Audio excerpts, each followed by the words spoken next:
grabar. Ok.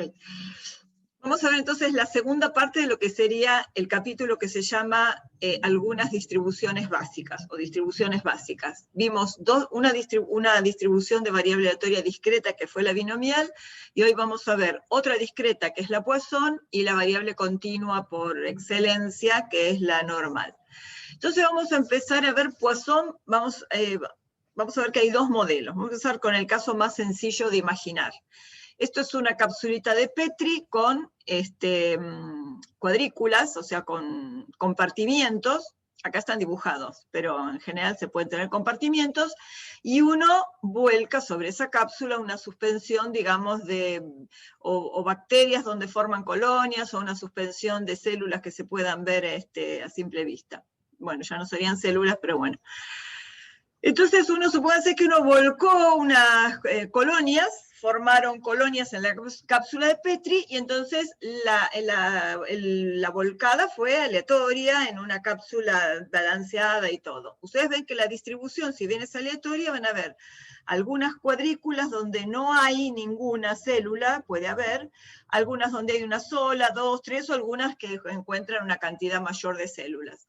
Entonces, si uno piensa en esta variable aleatoria como el número de células o digamos, de colonias que hay en cada cuadrícula, eso tiene una distribución, se distribuyen aleatoriamente. Entonces, acá eran colonias. Número de colonias, número de colonias en un volumen B o superficie S. Si uno piensa que esto tiene una cierta profundidad, será un volumen, si no, será una superficie.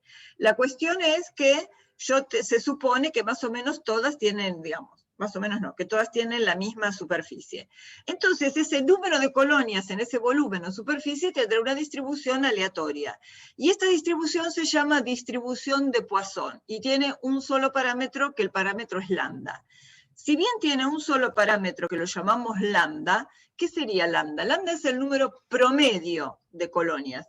Quiere decir que si yo cuento en toda esta población la cantidad total de colonias que hay y la divido por la cantidad de cuadrículas que tengo, ese promedio es lambda. Pero por supuesto, la distribución ronda alrededor de ese promedio. Algunas ninguna, una, dos, tres, algunas más que el promedio, etc. Y si lo piensan, este promedio, este parámetro de la distribución de Poisson depende de dos cosas.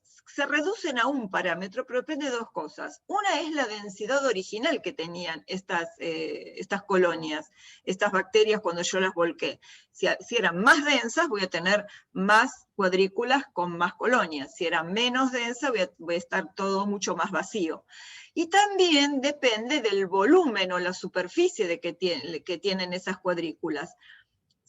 ¿Ok? Pues si son más grandes tendremos más posibilidad de más ocurrencias, llamémoslo ocurrencias porque después van a ser otro tipo de sucesos, de eventos, o si son más chiquitas habrá menos. Entonces ese número promedio, que es el parámetro lambda, depende de estas dos cosas. De la densidad, lo pusimos en general B, o puede ser ese por superficie, pero uno piensa en lambda, densidad por volumen. Y el recorrido, por supuesto, de esta variable va a ser desde ninguna, que podemos tener algunas con ninguna, 1, 2, 3, etc. Y fíjense que uno no le pone un límite superior, porque no hay un límite superior para la cantidad de colonias que se van a formar. Yo no puedo decir más de 10 no habrá, porque a lo mejor acá hay 20. No puedo decir más de 20 no habrá, porque a lo mejor acá hay 30. Entonces, voy a poner un punterito. Entonces, ese número máximo no existe. Digamos, uno dice teóricamente infinito. No van a ser infinitos, pues no voy a tener infinitas colonias, pero las puedo numerar, pero no tengo un límite superior. Entonces, este es el típico caso de recorrido infinito numerable. Infinito porque no tengo un límite superior para el recorrido, pero sí numerable porque entre 0 y 1 no hay nada, entre 1 y 2 no hay nada, etc. ¿Okay? Infinito numerable. Y esta densidad que llamamos, esta densidad que está acá, es el número de partículas por unidad de volumen o de superficie. Es como una densidad, una ocurrencia estandarizada, digamos, ¿no? Densidad, la cantidad de partículas que hay por cada unidad de volumen o superficie. ¿Por qué por cada unidad?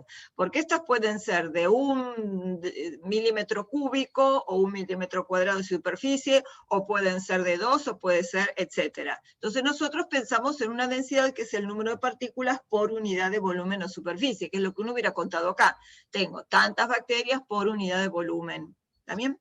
Entonces, de estas cuadrículas yo puedo pensar que el lambda es la densidad que había acá por el volumen o superficie que tengan este reticulado. Pero también puedo pensar en otro modelo. Esto es un contador Geiger, creo que era, ¿no? Entonces yo me puedo poner un tubito donde voy a contar un isótopo radiactivo que está emitiendo partículas, y puedo contar cuántas partículas se emiten en una determinada cantidad un intervalo de tiempo que yo mido. Entonces mido número de partículas emitidas en un tiempo t. Fíjense que, acuérdense que dijimos que las variables discretas en general provenían de recuentos. Entonces acá tenemos número de colonias en un volumen, número de partículas emitidas. En la binomial teníamos número de individuos que tienen reacción alérgica de un grupo de tantos. Acá no hay un límite, pero sí uno fija una superficie o volumen, o acá fija un tiempo. Entonces, obviamente que acá va a depender de qué tan emisor es el isótopo que yo metí en el tubito, y depende de cuánto tiempo me paro delante del contador a contar, en qué longitud de tiempo mido. Entonces acá a ese lambda se lo llama intensidad por tiempo. O sea, lambda es el número promedio, pero va a ser igual. Lo que antes era una densidad en el modelo espacial, en el modelo donde yo fijo tiempos, se lo llamará intensidad. Y la intensidad es el número de partículas por unidad de tiempo. Y ese es un parámetro propio del isótopo, si yo estoy contando emisión de partículas de un isótopo radiactivo. Y el tiempo depende de cuánto tiempo fije la medición. Por supuesto que el lambda va a depender de esas dos cosas. ¿Se entiende? Entonces tengo para la variable con distribución de Poisson, con parámetro lambda, tengo un modelo espacial o un modelo temporal. Tiene una función de probabilidad puntual también la distribución de Poisson. Esperen que estoy poniendo acá la lista por si alguien entra. Tiene una función de probabilidad puntual. ¿Qué es la función de probabilidad puntual? Es calcular cuál es la probabilidad de que esta variable, número de partículas en un determinado tiempo, tome un valor k. O sea, la probabilidad de que x tome el valor 0, o 1, o 2, etc. Acuérdense que este k siempre lo voy pasando a través del recorrido. Y yo puedo pensar en k como cualquier valor del recorrido. ¿Cuál es la probabilidad de que el número de partículas sea de 10? Acá. ¿Cuál es la probabilidad de que el número de colonias que encuentre en una cuadrícula sea, no sé, ninguna, o una, o más de una, etcétera? Bueno, ¿cuál es la probabilidad de que x tome un valor k? Se calcula con esta fórmula. E a la menos lambda por lambda a la k sobre factorial de k. Donde lambda es el parámetro y k es el valor que elijo. Me olvidé de abrir el... Esperen un cachito. Voy a hacer una cosa, esperen, Voy a pausar. Bien, entonces, la función de probabilidad puntual dijimos que es la probabilidad con que se da cada valor de la variable. Y también tenemos una función de distribución acumulada.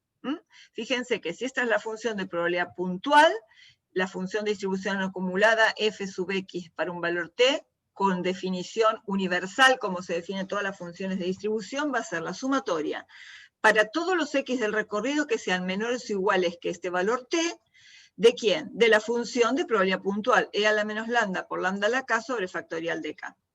Ahora quiero mostrarles por qué, acá tienen la justificación de por qué es una función de probabilidad puntual. Déjenme ver. Primero porque este valor siempre es un número mayor o igual que 0. Acuérdense que la primera propiedad de una función de probabilidad puntual era que p de x era un número mayor o igual que 0. O sea, p para cualquier valor k del recorrido va a ser mayor o igual que 0. ¿Por qué? E es la base de los logaritmos naturales, 2, y pico, positivo. Lambda, por supuesto, es el número promedio de ocurrencias, es positivo. esto siendo la base positiva, esto es positivo, lambda la K también es positivo y K es positivo. O sea que todo es positivo, quiere decir que este valor de esta función siempre es mayor o igual que 0. Y la suma de todas las probabilidades es 1. ¿Y qué es la suma de todas las probabilidades? Es la suma, desde K igual a 0 hasta infinito, porque el recorrido es en teoría infinito, de esta función de probabilidad puntual. Y acá lo que tienen es demostrado por qué esto vale 1. Fíjense, como sumamos desde K igual a 0 hasta infinito, todo lo que no tenga K en esta expresión va a ser una constante. Quiere decir que E a la menos lambda lo podemos sacar como un factor común. Todo lo demás no, porque va a depender de K dentro de esta sumatoria. E a la menos lambda en todos estos sumandos es un factor común, por eso salió acá como factor común. Y esto, que es una sumatoria de una sucesión infinita, se demuestra que esto es igual a E a la lambda. Esto es igual a E a la lambda. Entonces, si tienen E a la menos lambda por E a la lambda, tienen producto de potencias de igual base, los exponentes se suman, menos lambda más lambda da 0 y E a la 0 vale 1. ¿Ok?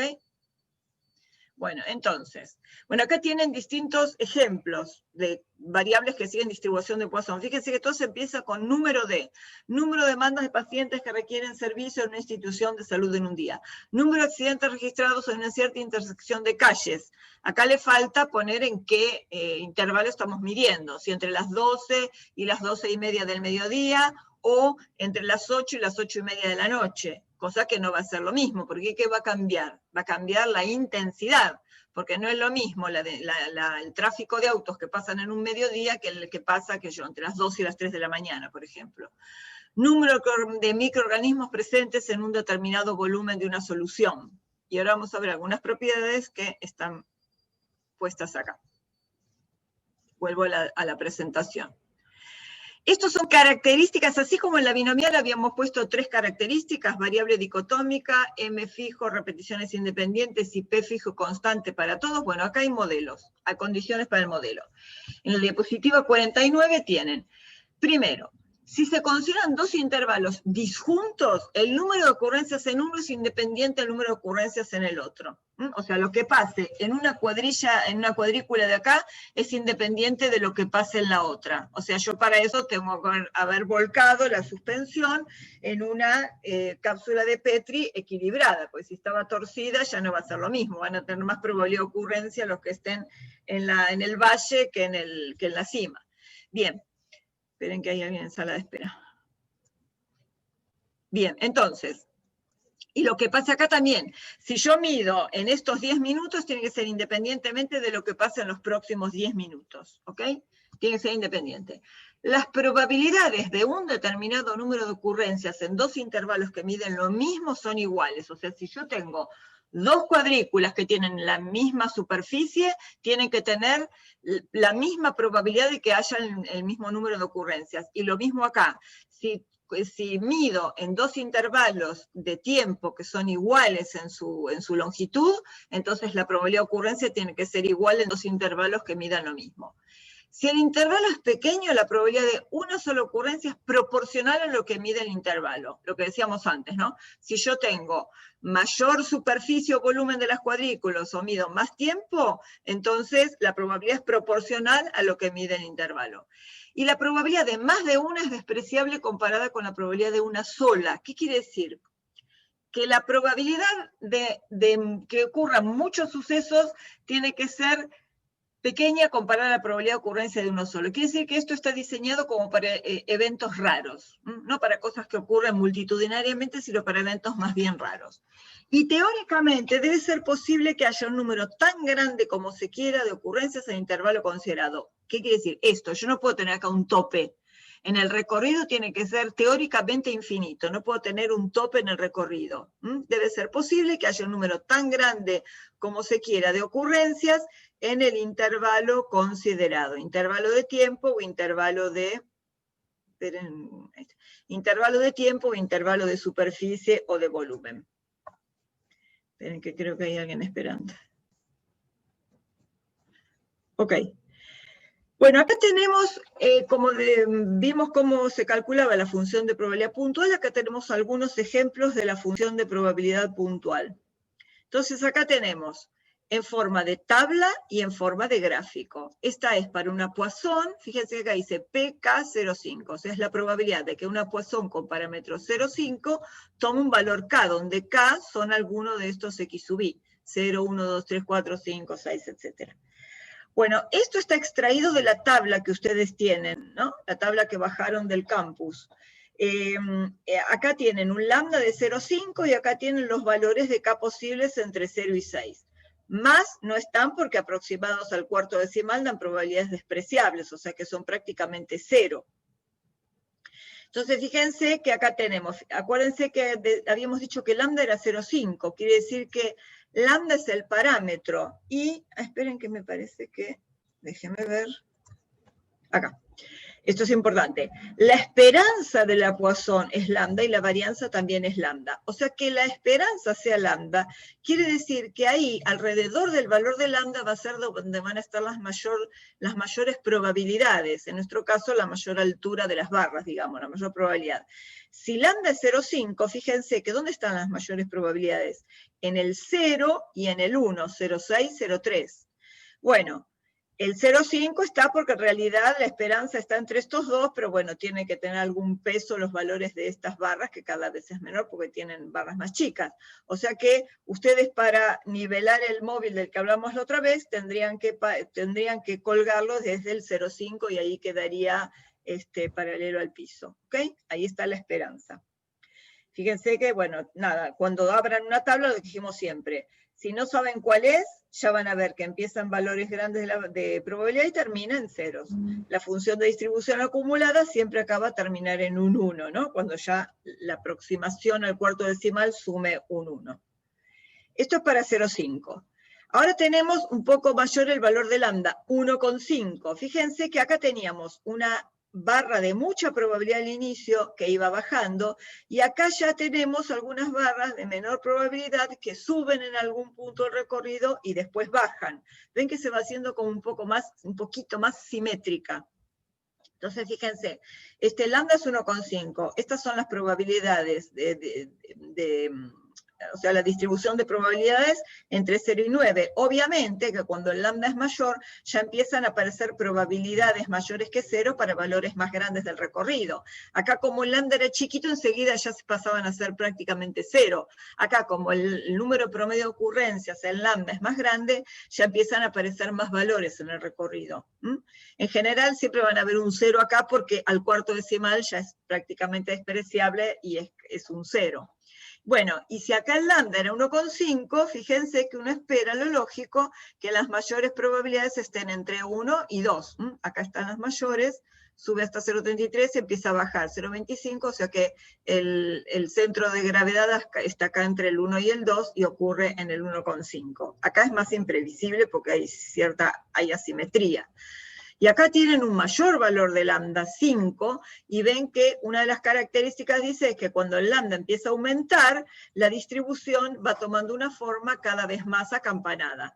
Y acá con un lambda de 5 ya el recorrido se nos alarga mucho, se terminaba en 9, acá llegamos hasta 15 con probabilidad 2/10 milésimos. Y el lambda, el parámetro es 5, y fíjense que acá justo tienen, bueno, acá tienen barras de mayor altura, ¿no? Y acá justo tienen dos que en el medio son iguales, la probabilidad de 4 y la de 5, pero bien, el centro de gravedad está acá, en el 5, ¿ok? Y se va haciendo cada vez más, forma más acampanada, cuanto mayor es el valor del parámetro lambda. ¿Estamos bien hasta acá? ¿Sigo? Un ejemplo, vamos a resolver un ejemplo. Es el que tienen en la diapositiva 63 del teórico. Dice, la probabilidad, antes que sigamos, ¿entendieron bien la distribución de los eventos en el espacial y en el temporal? ¿Más o menos? Sí. Bien. Vamos a resolver un problema. Vamos a resolverlo como tienen que resolver cuando tienen un problema de Poisson. Y vamos a empezar a insistir ahora, de ahora en adelante, que como ya tenemos modelos definidos con características, siempre cuando empiecen a hacer un problema, lo primero que tienen que hacer es definir la variable aleatoria que están utilizando. y si cambian porque cambia algún parámetro, tienen que redefinirla como vamos a hacer ahora. Entonces, esto es como tienen que resolver un problema. Primero leerlo bien en detalle. La probabilidad de que un isótopo radioactivo emita a lo sumo 7 partículas en un intervalo de tiempo de 2 segundos es, bueno, acá que durece mayúscula, es 0,9489. ¿Está bien? Esa ya es una probabilidad que se conoce. ¿Cuál es la probabilidad de que en 3,5 segundos no haya emisión de partículas? Entonces uno lee esto y dice primero, ¿qué me sugiere? Ahora ya sabemos que va a ser una Poisson, pues estamos en ese contexto. Si no, tengo que pensar, si realmente pienso en una Poisson. Ya cuando uno habla de isótopo radiactivo, lo primero que piensa es en una Poisson. Y estamos viendo emisión de partículas, con lo cual vamos a contar número de partículas y nos está dando longitud de intervalo. Así que todo eso nos sugiere una Poisson. Entonces vamos a definir. Fíjense que acá tenemos 2 segundos y acá nos pregunta sobre 3,5 segundos. ¿Sí? ¿Quieren preguntar algo? 2 segundos y acá cambiamos el tiempo de medición. O sea que ahí ya la Poisson, la variable aleatoria va a cambiar. Va a haber que redefinirla cuando cambiamos algo que haga que cambie su distribución. Entonces vamos a empezar a definir la primera. La primera es, como tenemos 2 segundos, número de partículas emitidas en 2 segundos. Bueno, no tendría que poner de un isótopo radiactivo. Bueno, número de partículas emitidas en 2 segundos. Esta X tiene distribución de Poisson de parámetro lambda. Uno pone el parámetro así, en su nombre, cuando no sabe cuál es. Y nosotros no sabemos cuál es este lambda. Sabemos una probabilidad, que es un dato. ¿Cuál es esa probabilidad? De que el número de partículas, que es a lo sumo 7, la probabilidad de a lo sumo 7 es 0,9489, que haya a lo sumo 7 partículas. Y eso lo escribimos así. La probabilidad de que X tome esta X, número de partículas en 2 segundos, tome un valor menor o igual que 7, ese es el dato que está acá, esa probabilidad. Esto, por definición, cuando uno ve probabilidad de menor o igual acá, automáticamente pone f de 7, sobre todo esta que es una variable discreta. Tiene que ir sí o sí el igual. Menor o igual que 7 es f de 7, por definición de función de distribución acumulada. Esto implica que el lambda va a ser un valor que vamos a ir a buscar acá en la tabla. Fíjense, si yo no les digo a nadie, le muestro este pedazo de tabla, ustedes ya saben que esto es una función de distribución acumulada, porque todas terminan en 1, o sea que se van sumando las probabilidades hasta llegar al 1. Y tengo que ir a buscar, a lo largo les copié un pedacito nada más, ustedes van a empezar desde el principio de la tabla, tengo que encontrar un valor de lambda, que no conozco todavía, tal que f de 7 valga 0,9489. Entonces empiezan a recorrer toda la tabla desde 0, 0,1, 0,2, etc. Cuando llegaron a 3,7 aparece 0,9648, van avanzando y acá encontraron el 0,9489. F de 7, entran por supuesto al renglón de 7, porque es F de 7. F de 7, 0,9489, cuando lambda es 4. Entonces esto implica que lambda es 4. Con esto ya encontramos cuál es el parámetro. Pero ese parámetro lambda es el número promedio de 4 partículas cada 2 segundos. Este lambda se va a mantener inmóvil siempre que sea la misma fuente de emisión radiactiva y el mismo intervalo. Cuando ustedes cambien el intervalo, ya el lambda va a cambiar. ¿Qué es lo que no va a cambiar? La intensidad, a menos que cambien el isótopo radiactivo. Este ya tiene una intensidad propia de la sustancia. Entonces, lo que hay que hacer es, si uno ya se pregunta alguna probabilidad, al cambiar el intervalo, hay que redefinirla. ¿Cómo será? Llamémosla I, número de partículas emitidas en 3,5 segundos. Cambió el tiempo.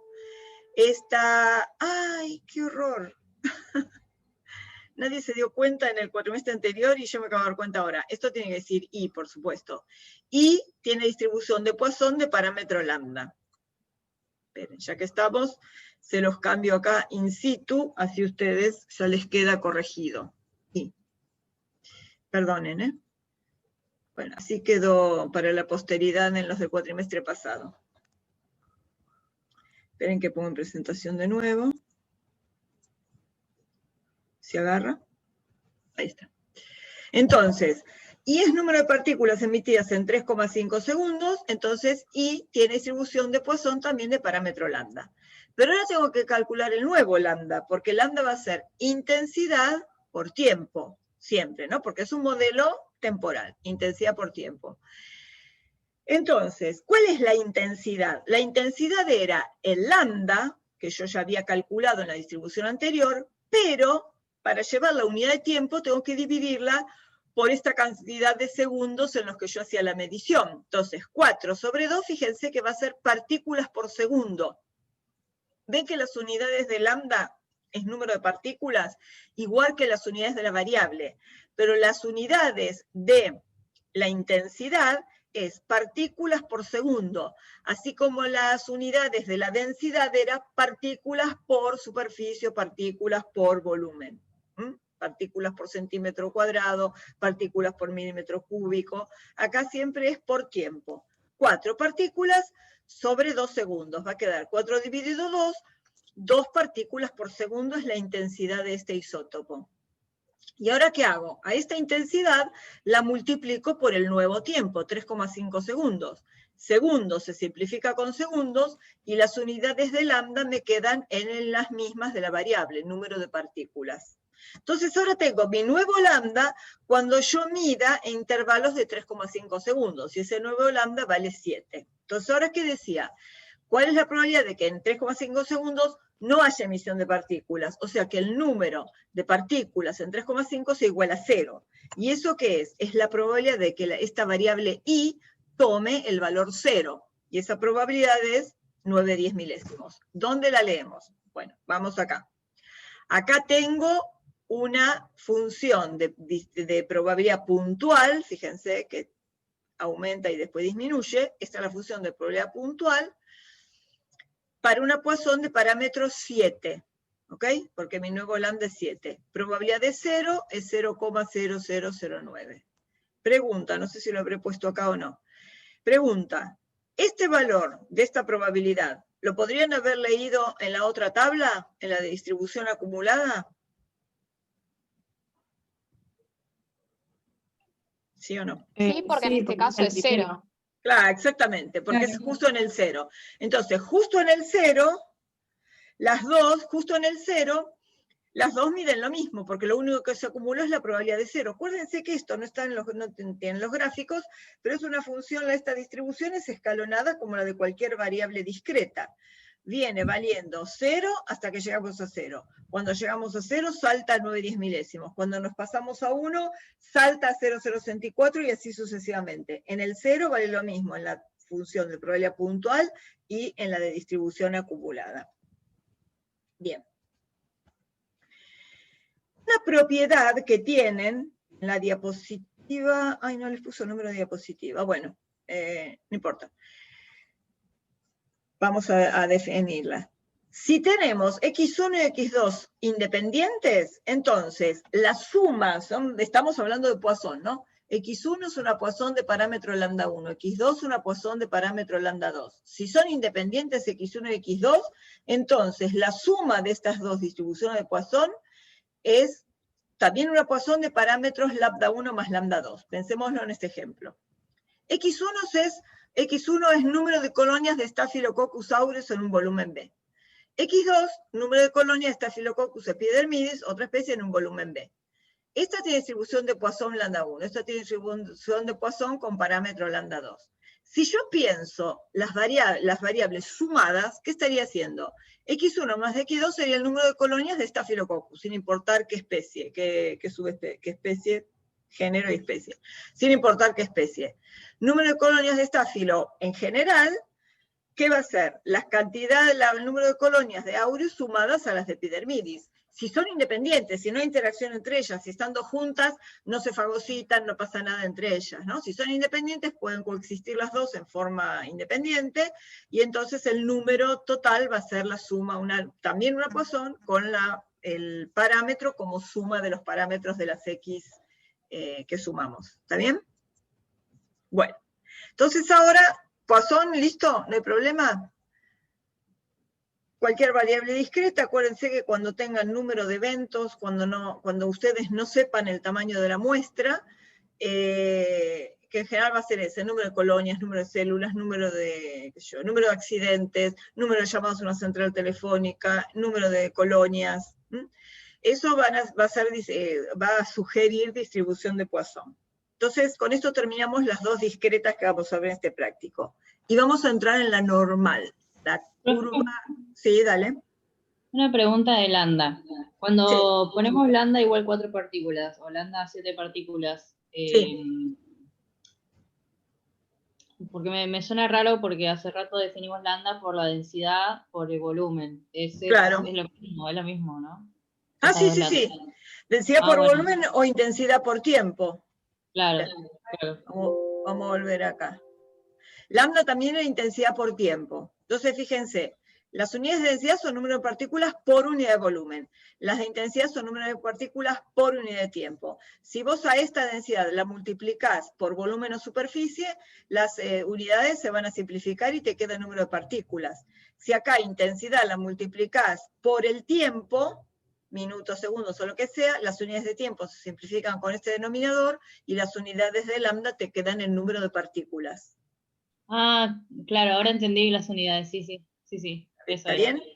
¿Se entendió las unidades? Partículas, depende de lo que sea, si el modelo es espacial o temporal, ¿no? Partículas, células, glóbulos rojos, glóbulos blancos. Claro, sí, no me he dado cuenta que lo... Claro, siempre les conviene trabajar con las unidades para que vean cuándo pueden simplificar y cómo quedan las unidades. Es muy informativo usar las unidades. Ok, gracias. Bien. Bueno, vamos a empezar entonces ahora con la campana de Gauss. La campana de Gauss es, ¿por qué la que vamos a llamar distribución normal? ¿Por qué es tan importante? Es importante porque en la naturaleza, digamos, muchas de las variables que uno mide, variables continuas, siguen este modelo, esta situación. Fíjense, es una función de densidad, o sea, es una función de densidad, una variable continua. En este caso era una variable hipotética que era determinación de FSH en mujeres normales sin ninguna patología ginecológica, ¿no? Que se distribuían un parámetro hipotético con una esperanza de 6. Entonces, esta variable X, ¿qué es? Niveles de FSH en mujeres sin patología ginecológica, es una variable que sigue distribución normal con dos parámetros, mu y sigma. Ahora vamos a verlo después con el ejemplito que les puse en el video, pero esto quiere decir lo siguiente. Fíjense que esto es la densidad de probabilidad. Acuérdense que debajo de una función de densidad de una variable continua, las probabilidades estaban dadas por las áreas. ¿Qué quiere decir esto? Que yo tengo toda esta probabilidad de encontrar una mujer que tenga valor de FSH entre 6 y 9 miliunidades internacionales por mililitro, ¿no? Y ahora vamos a ver algunas características más, pero probabilidades son áreas. Entonces, me perdí, me dispersé, no sé dónde iba. Bueno, esos parámetros son hipotéticos. Fíjense que tenemos dos parámetros, mu y sigma. ¿Y cuál era la característica? Fíjense, uno tiene una gran densidad de probabilidad que está alrededor de lo que llamamos mu. Mu es este valor mu igual a 6, es la esperanza. Y acuérdense que la esperanza estaba el centro de gravedad de la distribución. Y se ve perfectamente que el centro de gravedad está justo acá. Porque además este es un eje de simetría. Ven que a ambos lados de la recta x igual a 6 tenemos distribuciones de áreas perfectamente simétricas, o sea, a una distancia de 6 a una distancia de 3 y de 6 a una distancia de 9, esta área es la misma a ambos lados y así sucesivamente para ambos lados. El otro parámetro, bueno, uno ve perfectamente, después vamos a ver los ejemplitos, que este mu va a determinar también la posición, así como la esperanza en cualquiera dijimos que determinaba en qué posición iba a estar, porque si en vez de 6 tengo un valor mayor, se va a correr a valores mayores en el eje de las X. Si tengo un valor menor, se va a correr a valores menores del eje de las X.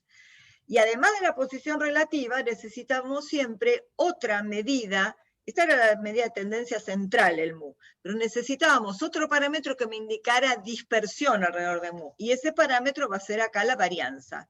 Y la varianza, fíjense que acá el parámetro que tenemos identificado es sigma. Y sigma es la desviación estándar de la variable. Y así vamos a ver ciertas características. Vamos a ver cierta probabilidad que hay entre 6 más menos 3, que va a ser 6 más menos sigma, mu más menos sigma. No sé si tengo acá, acá vamos a poner todo el dibujito. Estas son características independientemente de qué normal tengamos. Después vamos a verificar alguno de estos cálculos. Esperen, voy a volver acá. La curva, la ecuación que se grafica, cuando se grafica esta curva, esta ecuación es esta. 1 sobre la raíz cuadrada de 2 por pi por sigma al cuadrado es este sigma al cuadrado, pi es el número pi, e es la base de los logaritmos naturales, con un exponente negativo menos un medio x menos mu sobre sigma, todo esto elevado al cuadrado. Esto lo van a haber escrito de distintas formas, ordenado, a lo mejor este sigma fuera, no importa, pero esta forma es básica. ¿Qué les suena de acá? De ver esto. Algo ya lo vimos en algún momento, algo les tendría que sonar, espero, de esta ecuación. ¿Qué ven conocido? ¿Nada? Bueno, este pedacito de acá adentro les tendría que resultar conocido, porque este pedacito ya lo definimos antes, y ¿cómo lo habíamos llamado esta variable? X menos mu sobre sigma. Les dije que le íbamos a volver a ver. ¿Nada? ¿Leyeron algo de lo que vimos? A ver, alguien escribió. Muy bien, Belén, estandarizada. ¿Y qué? Espera, eso no lo entendí. Ah, bueno, la habíamos llamado Z más que, sí, era la variable que en alguna diapositiva decía ahí, y que yo les dije en algún punto la vamos a llamar Z, y en algún momento les va a sonar hablar de Z-score y eso. Bueno, la variable estandarizada es esta, solo que acá adentro vamos a tener una normal estandarizada, porque la X es una normal. Bueno, lo que está acá adentro es la normal estandarizada. Entonces, fíjense que la vamos a construir como X menos mu sobre sigma. Y ahora una cosa importante, que después lo vamos a ver también en el dibujito, es que cuando X es igual a mu, o sea, cuando X vale esto, X menos mu es 0, todo número elevado a la 0 es 1, y el máximo que les queda es este. Entonces, esto lo van a ver también en el video. El máximo f de x es este valor. Y fíjense que sigma cuadrado, que es la varianza, está en el denominador. Entonces, cuando sigma cuadrado, que está en el denominador, sea grande, esto se va a achicar. Cuando sigma cuadrado sea chico, esto se va a agrandar. ¿Qué quiere decir esto? Que sea grande o que sea chico. Si este sigma cuadrado está a lejos, o sigma, si se agranda, el máximo tiene que bajar. Porque el área total debajo de la curva, ¿cuánto tiene que valer? 1. Muy bien, porque es una función de densidad de probabilidad. Primera propiedad, es una función que está siempre por encima del eje de las x, f de x mayor o igual que 0. Segunda propiedad, integral entre menos infinito y más infinito de f de x diferencial x, 1, porque es la segunda característica. El área total debajo de la curva vale 1. Y la curva es simétrica respecto de x igual a mu, que ya se ve perfectamente en el gráfico. Estas propiedades que tienen acá marcadas con distintos colores son propiedades de cualquier normal, sea lo que sea mu y sea lo que sea sigma cuadrado. Fíjense, entre mu más menos una vez sigma, ¿ven que tiene mu menos sigma, mu más sigma? Entre mu más menos una vez sigma está el 68% aproximadamente del total del área, del 100% del área, 68,2.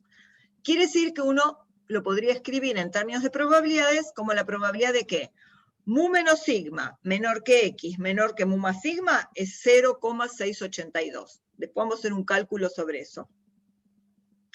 Entre mu más menos 2 veces sigma, que acá 2 veces sigma sería 6, 6 menos 6, 0, 6 más 6, 12, o sea, acá entre 0 y 12, está el 95% aproximadamente, después vamos a calcular lo exacto, del área total debajo de la curva. Y entre mu más menos 3 veces sigma está el 99,7%. Quiere decir que más allá de 3 desvíos estándar prácticamente no nos quedan observaciones. Y acá 3 veces sigma es 3 por 3, 9. 6 y 9, 15. Ven que ya queda muy poquito a la derecha de 15. Y 6 menos, ¿cuánto dije? 6 menos 9, menos 3. A la de izquierda menos 3 queda prácticamente nada. ¿Okay? Queda el 0,3%. Queda muy poquito. Bueno, ¿qué quiere decir eso? Que va a haber un montón de observaciones de valores de la población acá cerca de mu y menos hacia valores más lejanos, que eso lo vamos a ver después en el videito. Bueno, vamos a ver ahora el video entonces, si ya tenemos algunas características. Las características que tienen que tener en mente es, bueno, quién es mu, quién es el desvío, quién es la varianza, y es un poco de estas distribuciones de áreas alrededor de la esperanza. Les voy a ver si se ve bien el videito, esperen. Se los voy a poner acá. Díganme si se escucha bien. Esperen. Distribución normal. Bueno, les cuento un poco la historia porque es medio hasta gracioso este video. Este video lo hicimos creo que en el 2012 con Hugo Granchetti y Noelia Arreche, que es de la cátedra de Fisiología. Hugo es de nuestra cátedra, lo conocen, que se maneja el campus.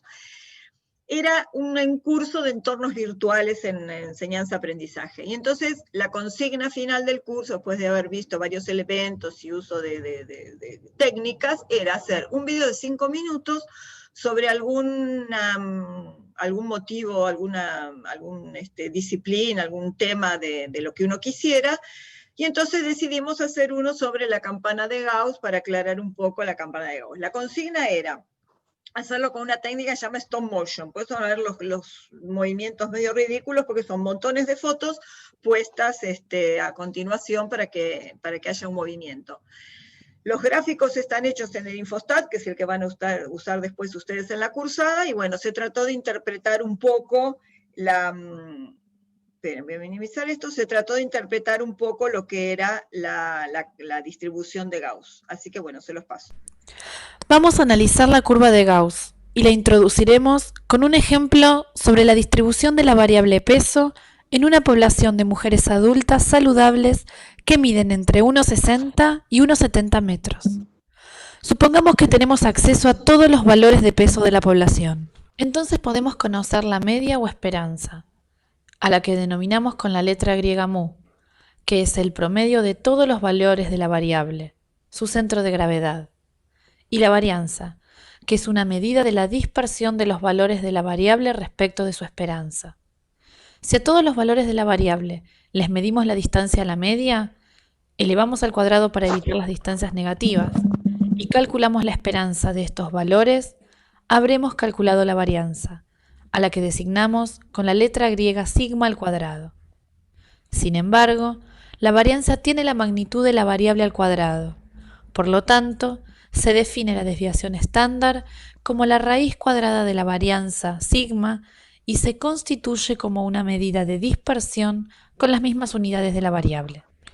Ubiquemos en un eje horizontal los pesos de estas mujeres, entre 38 y 78 kilogramos, y marquemos sobre él a la media de la población, y a la media más menos una desviación estándar, y la media más menos 2 desviaciones estándar.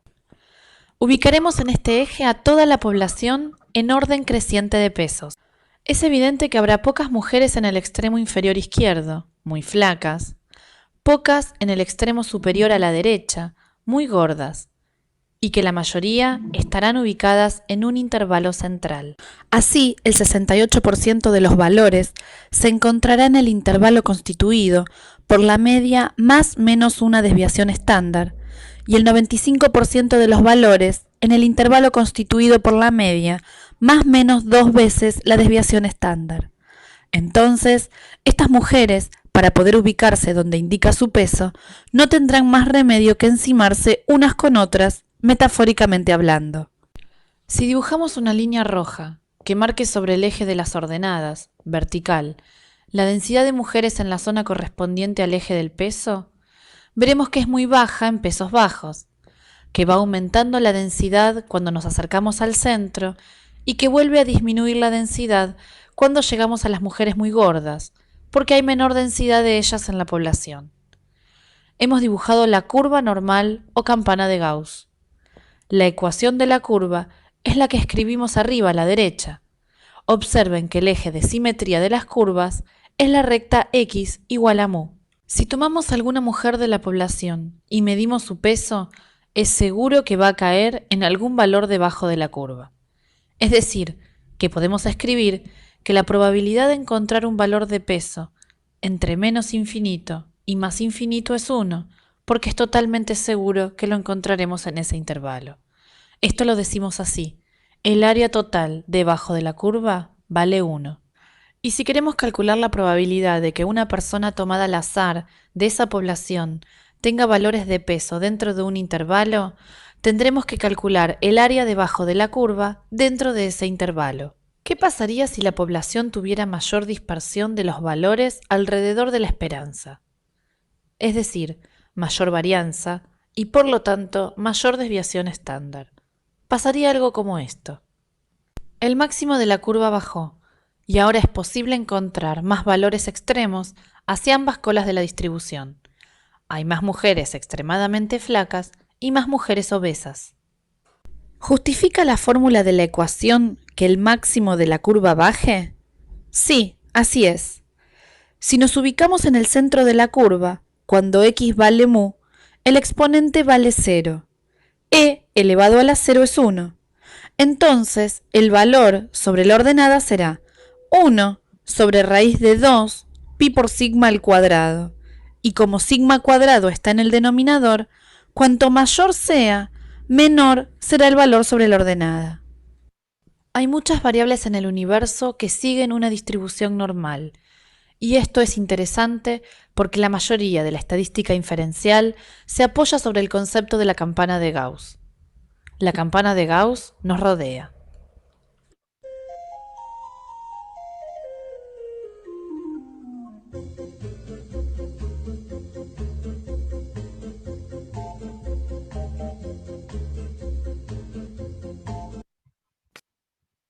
Bueno,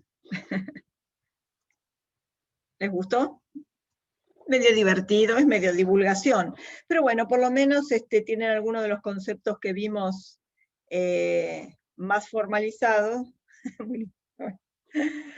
Bueno, entretenido.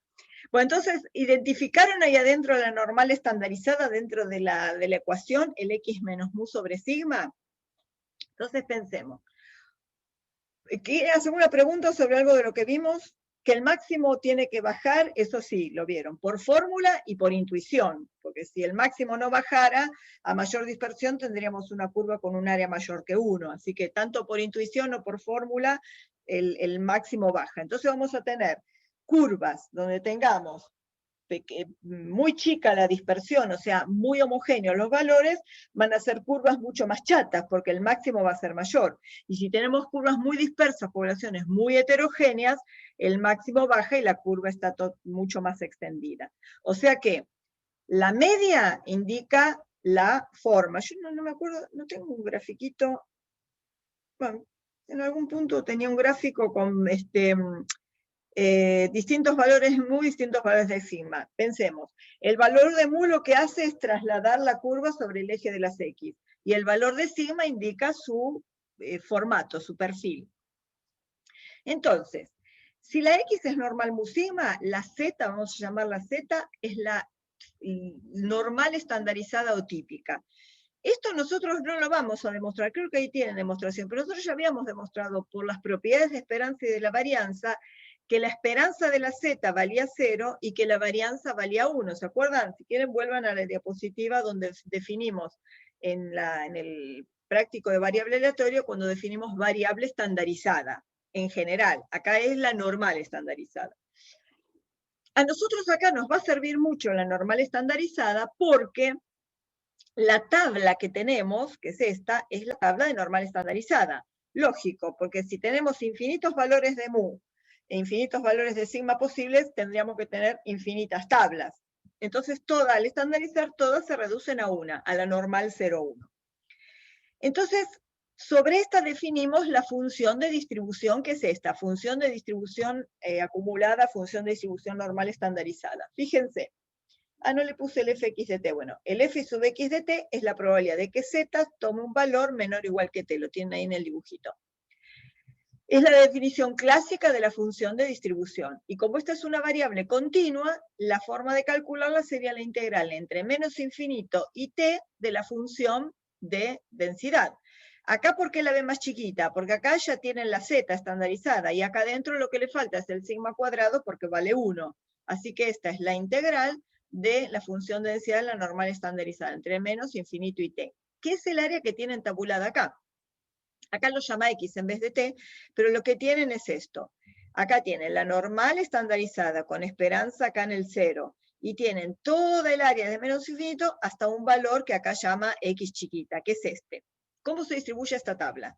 En esta columna tienen, ¿preguntas? En esta columna tienen el entero y el primer decimal. Y en esta columna tienen el segundo decimal, por eso empieza con 0.0. Entonces, si yo quiero ver cuál es la probabilidad de que z tome un valor menor o igual que 0,62, será 0,7324. Lo leo directamente acá. Fíjense que esta tabla empieza en el 0.00. ¿Pueden razonar este 0,5 que aparece acá de probabilidad? ¿Quién se anima a darle la explicación de por qué f de 0 vale 0,5? Pongan audio. ¿No? A ver. F de 0 vale 0,5, es esto, miren. F de 0 es cuando este valor de x chiquito está justo acá en el 0.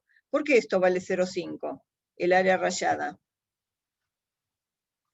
¿O se durmieron?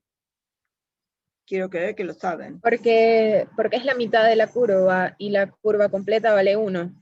Exactamente. El área total debajo de la curva vale 1, y dijimos que era totalmente simétrica a partir de mu, que en este caso es el 0. Entonces voy a tener 0,5 de área a un lado, 0,5 de área al otro lado. Ustedes estimación puntual todavía no vieron, o sea que mediana todavía no vieron. Bueno, no importa, pero les adelanto. Este 0, o el mu de la normal, además de ser la media, es la mediana. La mediana es el que parte a la población, o nosotros vamos a ver una muestra exactamente en 2. Por eso justo en él tienen 0,5 de un lado de área y 0,5 de área en el otro. Entonces, por eso, además de ser la media, esto es la mediana. Bueno, entonces, vamos a ver cómo vamos a usar esta tabla para calcular probabilidades. Con solamente estos dos conceptos pueden usar la tabla para calcular cualquier valor. ¿Por qué van a usar eso? Fíjense, probabilidades tenemos de 0,5 en adelante. No tenemos probabilidades acá menores que 0,5. ¿Ok? ¿Por qué? Porque nuestros x son todos positivos, de 0 en adelante. O sea, tenemos solo desde acá hacia acá. Entonces, ¿cuáles son los conceptos que vamos a tener que usar acá, las propiedades, para poder usar cuando este x sea negativo o cuando tengamos una probabilidad menor que 0,5? Estas dos cosas. Que el área total debajo de la curva vale 1, lo cual nos va a servir para los sucesos complementarios, y que las probabilidades son totalmente simétricas respecto de 0. Las probabilidades y las áreas, por supuesto, son totalmente simétricas respecto de 0. ¿Ok? Entonces, con esas dos cosas podemos usar la tabla para cualquier cálculo. Bueno, acá lo que observamos antes está puesto con flechitas. Observar que el mínimo valor de z que aparece es el 0, que es el área a la izquierda, y que el área a la izquierda del 0 es 0,5, y cómo usar la tabla. Bueno, acá está dado con un ejemplo. La probabilidad de que x sea menor que 2,24. F de 2,24 es acá. Acá tienen el 2 y el primer decimal, y acá tienen el segundo decimal, que es el 4. Bien. Uso de nuestra tabla. Vamos a ver el uso de la tabla. Chau, Malita. Vamos a ver el uso de esta tabla para distintos cálculos. Bueno, acá les recordé las propiedades. Lo más fácil es el área a la izquierda de un valor z positivo. El área, ustedes acostúmbrense cuando usan tablas a monitorear el resultado. Si ustedes quieren ver el área a la izquierda de un valor que sea positivo, seguro que eso va a ser mayor que 0,5. ¿Por qué? Porque ya acumularon 0,5 hasta el 0. Todo lo demás les va a sumar probabilidades, van a ser mayores que 0,5. Entonces, por ejemplo, la probabilidad de que z sea menor que 1,12, que es f de 1,12. Entonces, ¿dónde voy a leer el 1,12? 1,1, y el 2 lo leo acá en la segunda columna, 0,8686. ¿Me siguen? Voy a poner el punterito. El área a la derecha de un z positivo. Si ustedes tienen el z o el x positivo, a su derecha obviamente que va a quedar un área más chica que 0,5. Por ejemplo, la probabilidad de que z sea mayor que 1,12. Si ustedes quieren la probabilidad de que z sea mayor que 1,12, es lo mismo, es 1 menos la probabilidad de que z sea menor. Fíjense que acá no les puse el igual, pero como es una variable continua, no importa dónde esté, porque la probabilidad del punto vale 0. Entonces, acá sería, probabilidad de que z sea mayor que 1,12 es 1 menos la probabilidad de que z sea menor o igual que 1,12, o sea, 1 menos f de 1,12. Y f de 1,12 era 0,8686, o sea que 1 menos 0,8686 es 0,1314, y obviamente que esta área es menor que 0,5. Cualquier cosita que no entiendan me paran. ¿Hasta ahí vamos bien? Ustedes siempre que vayan a calcular probabilidades, en la normal o cualquier otra, se conviene hacerse el dibujito. Se hacen una normal 0,1 y marcan el punto, y ya saben de antemano si la probabilidad les va a dar mayor o menor que 0,5. El área a la derecha de un z negativo. Si yo tengo un z negativo, el área a su derecha va a ser mayor que 0,5, porque es la situación espejo del área a la izquierda de un z positivo. Por ejemplo, la probabilidad de que z sea mayor que menos 1,12. Si ustedes piensan que las áreas son simétricas, el área a la derecha de menos 1,12 es lo mismo que el área a la izquierda de 1,12. Por eso la probabilidad de que z sea mayor que menos 1,12 es igual a f de 1,12. Acá tienen puntos intermedios que si quieren los pueden escribir, o si no, no es necesario. Acá ¿qué tendrían que poner? Esto es igual a 1 menos la probabilidad de que z sea menor que menos 1,12, y la probabilidad de que z sea menor que menos 1,12. Tendrían que poner todos los pasos intermedios, cosa que no valen en absoluto la pena, porque si hacen el gráfico ya se dan cuenta cómo hay que calcularla. Como es el valor simétrico respecto del 0, el área a la izquierda de menos 1,12 es la misma que hay a la derecha de, en la derecha de menos 1,12 es la misma que hay a la izquierda de 1,12, y es 0,8686. Al revés, el área a la izquierda de un z negativo. El área a la izquierda de un z negativo tiene que ser menor que 0,5. Por ejemplo, el área a la izquierda de menos 1,12 es la misma que el área a la derecha de 1,12. Porque son simétricas. Y esto era 1 menos la probabilidad de que z sea menor que 1,12, 1 menos f de 1,12, 1 menos 0,8886, 0,1384. O sea, ven que el área a la derecha del positivo es la misma que el área a la izquierda del negativo, que tiene el mismo valor absoluto. Ahí está la simetría. Área entre dos valores positivos. Ahora vienen un poquito más complicados. Antes, en la diapositiva anterior, vimos área en las colas. Hacia un lado, hacia el otro, hacia un extremo. Ahora vamos a ver entre dos valores. El área entre dos valores positivos. ¿Todos están de acuerdo antes de pensar en el dibujo que tiene que ser menor que 0,5? Porque tenemos, por ejemplo, el área entre este valor y un valor acá. Esa área tiene que ser menor que 0,5, porque es solo un pedacito de la mitad de la curva. Por ejemplo, la probabilidad de que z esté entre 1,12 y 2,04 va a ser todo lo que se acumula hasta 0,4 menos todo lo que se acumula hasta 1,12. 2,04 está acá, 1,12 está acá, y va a ser todo lo acumulado hasta el mayor menos todo lo acumulado hasta el menor. Si hacen la diferencia, f de 2,04, ¿dónde está 2,04? Acá está el 2,0 y el 4 está acá, 0,9793. F de 1,12 ya lo habíamos visto. Sí, Ana. Ay, perdón, gracias. Listo. Lo tenía muy bajito, no lo veía. Belén entró. Listo. Bueno. Gracias. Avísenme otra vez cuando haya alguien entrando si no me di cuenta. Bueno, ¿se entendió acá? Lo acumulado hasta el mayor menos lo acumulado hasta el menor, y obviamente el área entre dos positivos va a ser menor que 0,5. ¿Qué pasa si queremos un área entre dos negativos? Es lo mismo, pero visto del otro lado del espejo. Usted piense que el 0 es un espejo. Lo que ocurre de este lado se refleja del otro. El área entre dos negativos va a ser el mismo cálculo que entre dos positivos. Fíjense, si yo quiero el área entre menos 2,04 y menos 1,12, es lo mismo que pensarla, que es esta área, entre 1,12 y 2,04. Y esto es f de 2,04 menos f de 1,12. O sea, es f del mayor en valor absoluto menos f del menor en valor absoluto. Pero ahora, fíjense que si queremos el área entre un negativo y un positivo, Ahí no podemos monitorear nada, porque si el negativo y el positivo están muy cerquita, el área va a ser muy chiquita, puede ser mucho menor hasta que 0,5. Pero si el negativo y el positivo están muy lejos, el área entre ellos puede ser enorme. Entonces, todo depende de qué tan cerca o lejos estén ellos dos de la esperanza. ¿Qué pasa acá? El área entre menos 1,12 y 2,04, vamos a armarla, fíjense. Por un lado es F de 2,04, es lo acumulado hasta 2,04.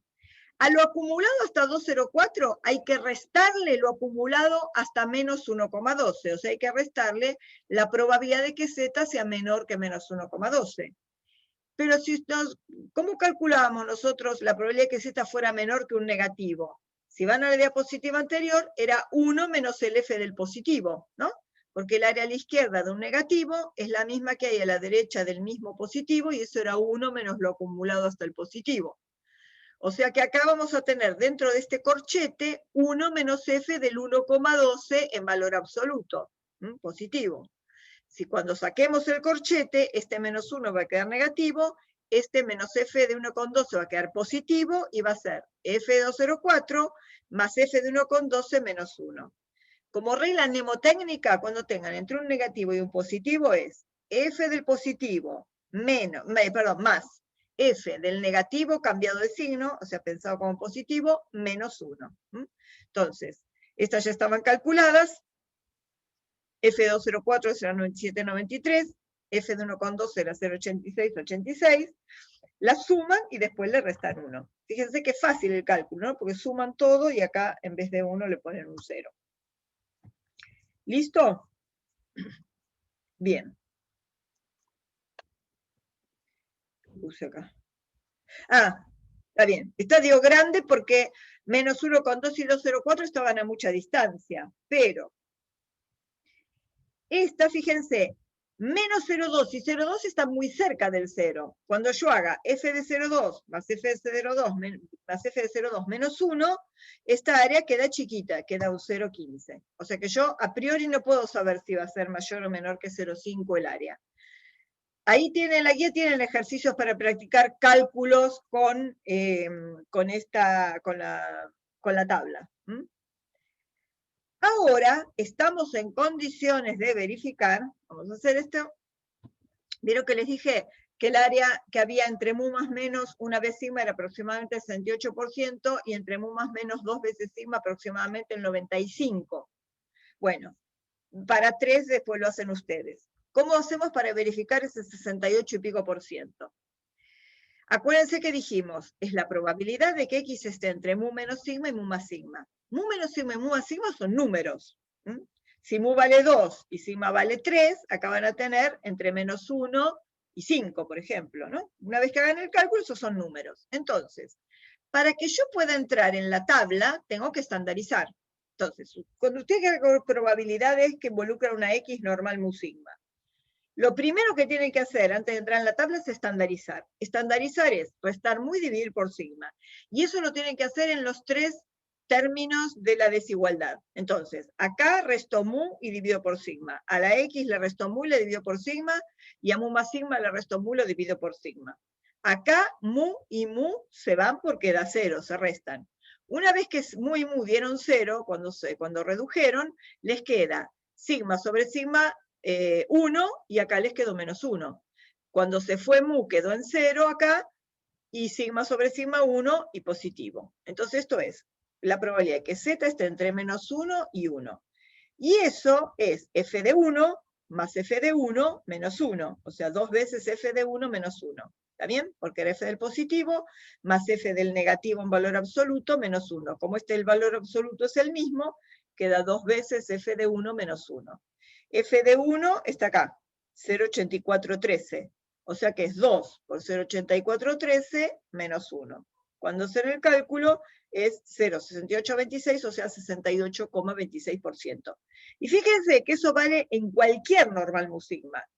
Sea en la normal 0,1, están acá. Porque acá es restado 0 y dividido por 1 es menos 1. Y cualquiera, porque nosotros ya acá nos independizamos de quién era mu y quién era sigma. O sea que esto vale para cualquier normal mu sigma. Vamos a hacer el mismo cálculo para cuando X esté entre mu menos 2 veces sigma y mu más 2 veces sigma. Hacemos lo mismo. Restamos mu, dividimos por sigma. Mu se va con mu, sigma simplifica con sigma, menos 2. X menos mu es la z. Ahora voy a hablar algo sobre esto. Mu menos mu, 0. Sigma sobre sigma 1 queda 2. Una cosa que vamos a aclarar siempre que hablen de probabilidades. Fíjense que cuando nosotros estandarizamos acá, nos queda un número, y cuando estandarizamos la X nos queda una Z. Uno siempre que hable de probabilidades, habla sobre la probabilidad de algo que todavía no ocurrió. Cuando uno habla de la probabilidad de un suceso, es un suceso que todavía no ocurrió. Por eso yo me pregunto, ¿qué probabilidad hay? Entonces, en la probabilidad hay algo aleatorio y hay algo fijo. Entonces, ¿quién es lo aleatorio? Lo aleatorio es esta X, que cuando estandarizo queda lo aleatorio acá, Z. Y estos dos números son fijos. Entonces, uno lee cuál es la probabilidad de que la variable esté entre dos números fijos, que dependen del problema en particular. ¿Se entiende? Que la probabilidad, tiene sentido hablar de probabilidad cuando hay algo aleatorio o algo fijo, algo que todavía no ocurrió. Este concepto lo vamos a retomar después cuando vayamos al capítulo que se va a llamar distribución en muestreo e intervalos de confianza. Vamos a retomar el concepto de probabilidad. Por ejemplo, yo pienso un número y vos pensás otro. ¿Cuál es la probabilidad de que yo piense un número más grande que el tuyo? Bueno, si a mí me gustan los números, pongámosle par impar. Yo pienso un número y vos, ¿qué probabilidad hay que yo piense un número par? Si a mí me gustan los números pares, es muy probable que yo piense un número par. Ahora, entonces hablo de la probabilidad de algo que todavía no ocurrió, o que yo piense un número mayor que el tuyo. Hay una probabilidad porque todavía no sucedió. Ahora, si yo pensé un número, yo pensé el 4 y vos pensaste el 2, ya no hay probabilidad que yo piense un número mayor que el tuyo porque ya sucedió. Y si a mí me gustan los números pares, cuando pienso el 4, ya no hay probabilidad que piense un número par, porque ya sucedió. La probabilidad es sobre algo que todavía no ocurrió. Entonces acá también, la probabilidad es siempre hay algo aleatorio y algo fijo. Cuando uno estandariza una expresión de probabilidad, por ejemplo, siempre va a tener algo fijo y algo aleatorio. Cuando yo estandaricé el término que tenía la X, ese término va a ser una Z, una variable aleatoria. ¿Está bien? Bueno, entonces acá me quedo probabilidad que Z está entre menos 2 y 2. Esto es 2 veces f de 2 menos 1. F del positivo más f del negativo, cambio de signo, menos 1. F de 2, me lo tapé acá, es 09772. 2 multiplicado por 09772 menos 1 es este valor. 2 por 2, 4, 2 por 7, 14, y 1, 2 por 7, 14, 1, 15, 2 por 9, 18 y 1, 19, le resto 1, 0,95, 44. O sea, el 95,44% de todos los valores de la población de una normal se encuentran entre mu menos 2 sigma y mu más 2 sigma. Y con eso verificamos esa propiedad. Un ejemplo para la normal. Tenemos tiempo de sobra. Un ejemplo que involucra la distribución normal. Así vemos cómo se calcula y todo. Un frasco de 260 centímetros cúbicos se llena con un jarabe medicinal. El volumen que se vierte en forma automatizada en cada frasco es una variable aleatoria X con distribución normal, 252 sigma. ¿Qué quiere decir eso? Porque el volumen de llenado es una distribución, es aleatorio. Porque si está en forma automatizada, la máquina no siempre llena exactamente el mismo volumen. Tiene una distribución normal, o sea, la mayor cantidad de las veces, si la esperanza es 252, la mayor cantidad de las veces va a rondar alrededor del 252, un poquito más, un poquito menos, pero siempre alrededor de la esperanza. Y con una cierta dispersión. Si la máquina funciona mejor, esta dispersión será pequeña, porque habrá mucha precisión en el llenado. Si la máquina no es tan buena, el sigma será grande porque habrá dispersión en el llenado. El frasco tiene capacidad total de 260 centímetros cúbicos. Y dice, se sabe que la probabilidad de que el volumen vertido exceda el volumen del frasco es 0,0228. ¿Qué quiere decir? que el 2,28% de las veces va a rebalsar el frasco. Va a ser un frasco que se va a volcar líquido.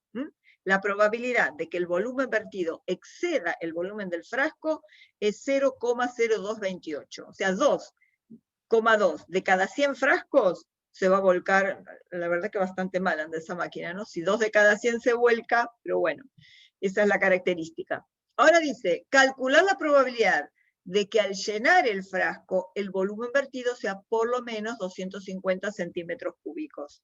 Bueno, yo hubiera calculado la probabilidad de que fuera menor que 260, ¿no? Pero bueno. Calcula la probabilidad de que al llenar el frasco el volumen vertido sea por lo menos 250. Vamos a resolver esto. ¿Qué es lo primero que tenemos que hacer? Definir la variable aleatoria. ¿Cuál es la variable aleatoria? Contenido o volumen de llenado en centímetros cúbicos envasado en un frasco de la producción, o como quieran llamarla. Volumen vertido en un frasco de jarabe medicinal de una producción en serie, como quieran. Lo que importante es que esté contenido en centímetros cúbicos o volumen en centímetros cúbicos. Que esté la distribución. Esta X es una normal con esperanza 252 y desviación estándar sigma.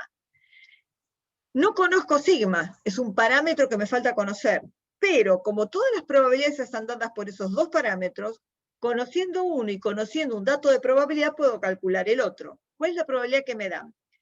La probabilidad de que el volumen vertido exceda el volumen del frasco es 0,0228. Quiere decir que, ¿cómo lo escribo eso? Que se sabe que la probabilidad de que X sea mayor que 260, o sea que el volumen haya excedido la capacidad del frasco mayor que 260, es 0,0228. ¿Todos entienden este planteo de probabilidad? La probabilidad de que X sea mayor que 260 es 0,0228.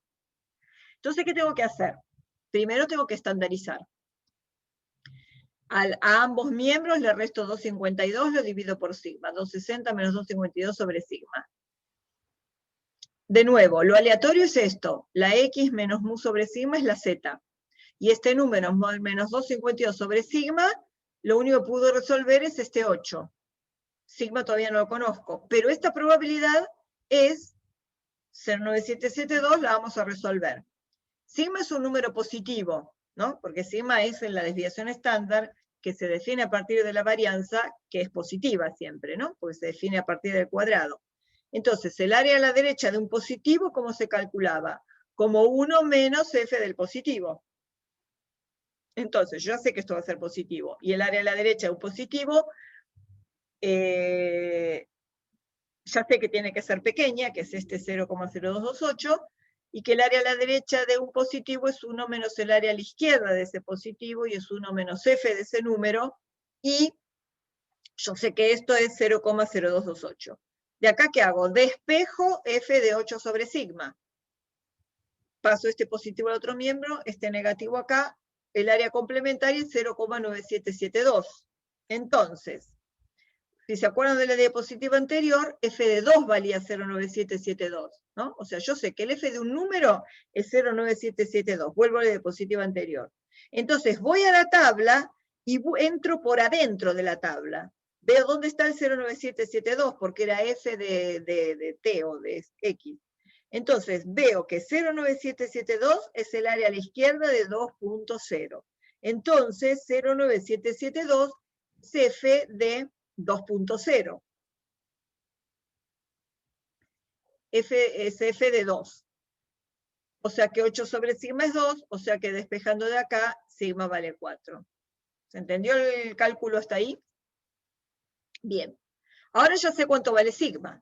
Entonces ahora puedo responder a la pregunta, calcular la probabilidad de que al llenar el frasco, el volumen vertido sea por lo menos 250. ¿Qué quiero calcular? La probabilidad de que X sea mayor que 250. Y eso es la probabilidad de que, estandarizando, la X pasó a ser Z, 250 menos 252 sobre sigma, que ahora lo conozco, da menos 0,5, y f de 0,5 es 0,6915. Vuelvo a la tabla. F de 0,5, 0,5, con el segundo decimal un 0, 0,6915. ¿Cómo puedo interpretar eso? De cada 100 frascos, 69,15 se van a llenar con por lo menos 250 de volumen, ¿ok? el 69,15% de los frascos que se envasen tendrán un volumen de por lo menos 250. Pero sabemos que el 2,28% se vuelcan. Ah, está bien. Acá que vamos a calcular otra probabilidad. Sabíamos que el 0,0228 o el 2,28% se vuelcan, porque era la probabilidad que nos daba. Entonces, podríamos calcular cuál es la probabilidad de que un frasco tenga más de 250 centímetros cúbicos, pero que no se vuelque. Eso sería un poco más interesante. Yo quiero ver cuál es la probabilidad que se llene con más de 250, pero sin volcarse. Entonces, eso sería calcular la probabilidad de que X esté entre 250 y 260, ¿no? O sea, más de 250, pero que no sobrepase los 260. Si hago ese cálculo estandarizando los tres miembros, esto va a ser, esto da menos 0,5, esto da 2, f de 2 más f de 0,5 menos 1, eso da, bueno, voy a la tabla y me da 0,6687, que casualmente es el 69,15% de los frascos que se llenan con más de 250 mililitros, menos el 2,28 de los que se desbordan. A ver, vamos a revisar este cálculo. 0,6687 dio la probabilidad de que un frasco se llene pero no se vuelque. Fíjense que nosotros habíamos calculado la probabilidad de que X fuera mayor que 250 era 0,6915. Pero la probabilidad de que se volcara era 0,0228. Si yo hago 0,6915 menos 0,0228, eso da 0,6687, si hacen la cuenta. O sea, es la diferencia que hay entre la probabilidad de que se llene y se vuelque, pero quitándole la probabilidad que se vuelque. O sea, calculando la probabilidad que se llene y no que se vuelque. ¿Se entendió? Revisen después el cálculo, a ver que da lo mismo. Bueno, esperen, creo que acá... Creo que terminó... Sí, voy a volver un poquito. Déjenme volver al de la normal. Lo voy a minimizar y les voy a mostrar estos mismos cálculos, se los voy a mostrar en el Infostat, porque después van a usar Infostat para calcular probabilidades y les va a resultar útil cuando tengan el programa abierto y de paso se los presento. ¿Quieren hacer una pregunta mientras el Infostat se digna abrirse?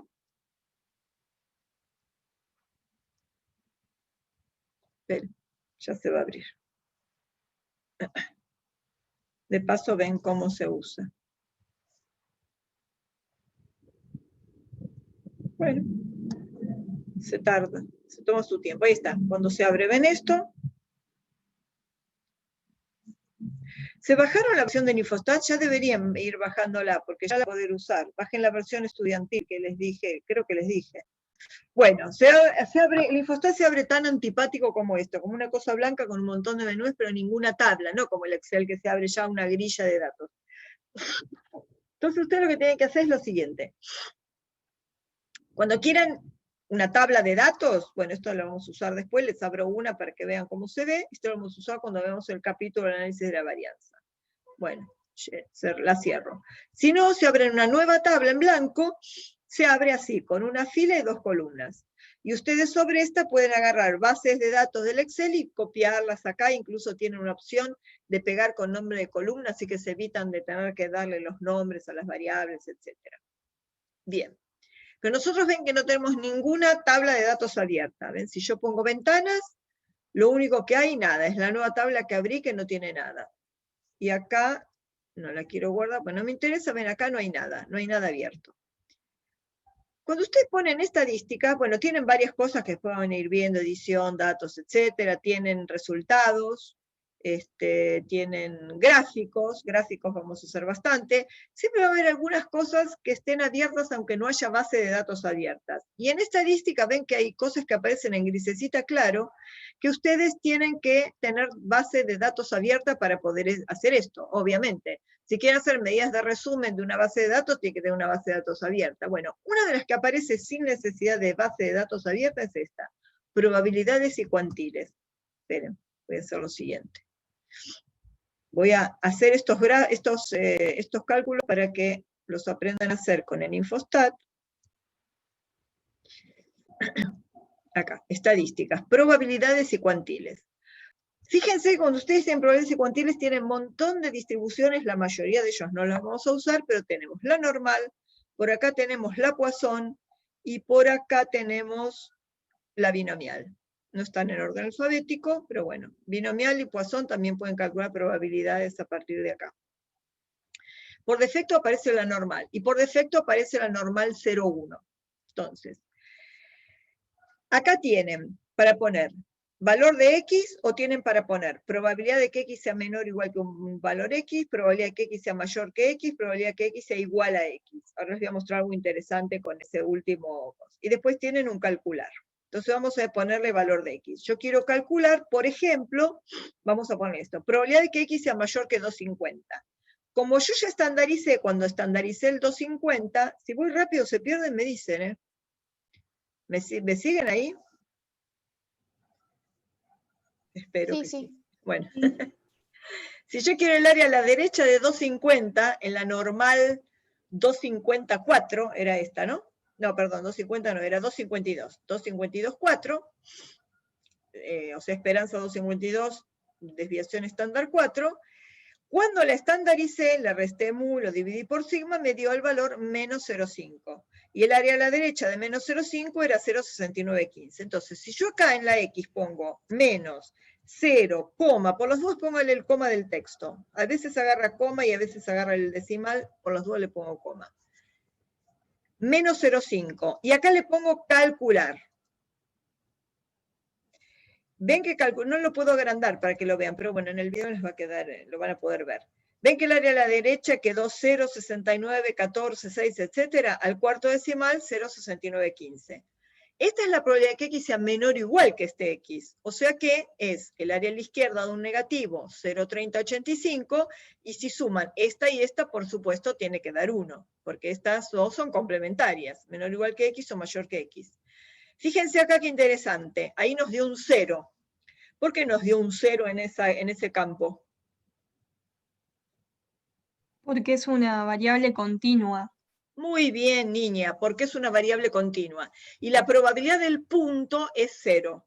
Así que ahí, siempre que sean con las variables continuas, normal, otra que vamos a conocer es la t-student, otra que vamos a conocer es la g cuadrado, y otra que vamos a conocer es esta f que se llama de Fisher. Ahí siempre van a encontrar un 0 porque son todas variables continuas, y la probabilidad de que x tome un valor exactamente igual que x es 0. Bien, si ustedes usan el Infostat, no es necesario que se tomen todo el laburo de estandarizar, porque acá tiene un lugar para poner la media y la varianza. Capaz que no nos va a dar exacto porque estamos aproximando, pero no importa. Nuestra esperanza acá era 2,52 y nuestra varianza era 4 al cuadrado, 8.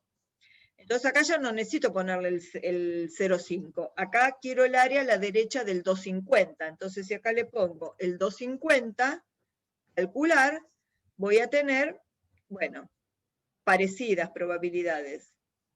250. ¿Tanta diferencia? Claro, porque acá aproximamos al 0,5 y este 0,5 seguro tenía muchos más decimales. A ver, esperen. ¿No es porque la varianza es 16, no 8? No, porque sigma era 4. Ah, claro, qué boludo. Gracias. Y se multipliqué por 2 en vez de elevar al cuadrado, perdón. 16, no sé qué iba a verificar. Perdone, chicos, menos mal que me dijiste. Vigílenme cuando me mando una de esas boludeces. Espera, a ver. Permitir. Bueno, claro, 4 al cuadrado, 16. Vi este 8 de acá y me desorienté. Bien, 16. Entonces, a la derecha de 250, por supuesto, por eso digo, no puede ser tanta diferencia de aproximación y quería abrir la calculadora. El área a la derecha 0,6915 y la de la izquierda 0,3085 y la probabilidad de que x igual a x un 0. ¿Ok? Si quieren entre dos valores, hay que armarla. Ahí sí, ya no tienen entre intervalos. Hay que armarla. Si queremos entre, a ver, f para 260, el f de 260 es esto, 0,9772. ¿Se acuerdan? Si yo estandarizaba 260, me daba 2. y el f de 2 era 0,9772. Entonces ahí tendría que hacer el 0,9772, que es el área hasta 260, menos el área hasta, ¿cuánto quería restarle? 250. El área hasta 250, 0,3085. Esperen. No, ¿qué estoy haciendo? Sí, está bien, 260, 250. Y el área hasta 250, que acá está. ¿Será porque acá me dio? Ah, no, pero acá la armamos de otra manera. F de 1 más F de otro menos 1. Acá es 0,3085, si hago 0,9772 menos 0,3085, es este 0,6787. Lo que pasa, claro, este 0,3085 es 0,6915, no es tampoco. Bueno, no importa, habría que armarla. Pero ustedes para hacer eso tendrían que hacer la anterior, que era 0,9772, menos f de este número, que es 0,3085. Con esos dos sí da la probabilidad que necesitamos. A ver, voy a resolverla acá. Era 0,9772 menos 0,3085. 0,6687. ¿Está bien? Bueno. La verdad que si tienen Infostat a mano es útil acá, pues evitan de tener que estandarizar. Con la tabla, solo tienen la tabla normal 01 y ahí sí van a tener que estandarizar. Sí, 16. Perdón. Bueno. ¿Entendieron la campana de Gauss? No sé otra cosa que... ¿Necesitan algún ejercicio? ¿Necesitan hacer alguna pregunta? ¿Quieren preguntar alguna cosa más? Me apuré tanto que sobró tiempo. Díganme ustedes ahora, ¿qué quieren que hagamos? ¿O están cansados y quieren terminar? Esperen, voy a dejar de compartir por ahora, así nos vemos. ¿Quieren poner las cámaras? No. ¿Están todos despiertos? Bueno, necesitan hacer... Hola Violeta, ahí te vi. ¿Alguna consulta más? Brenda, por mí está bien. Juan Sebastián, listo. Bueno, recomendación. En los talleres, ¿por dónde van? No por acá, evidentemente. ¿Empezaron binomial? Sí, esta semana tenemos que hacer eso. Y creo que un poco de Poisson porque ya... Yo tuve la clase hoy y también hoy vimos binomial y Poisson. Vieron Las Poisson. Perfecto, bueno. ¿Los demás van más o menos? ¿Van saliendo los ejercicios de la guía? Empezamos la clase pasada. Yo estoy ahora después de teórico, tengo la práctica y sí, ya empezamos la semana pasada a ver binomial. Genial, bueno. ¿Y se entienden más o menos los ejercicios de la guía con lo que vimos? ¿Lo van saliendo? Sí, sí. Traten de hacer todos los que puedan para ir practicando, porque cada uno tiene una cosita distinta. Y lo que se toma es más o menos parecido a lo que hay en la guía. En alguno puede tener alguna cosita más para pensar, pero en general no hay mucha cosa diferente que se pueda tomar. Esperen, vamos a parar en...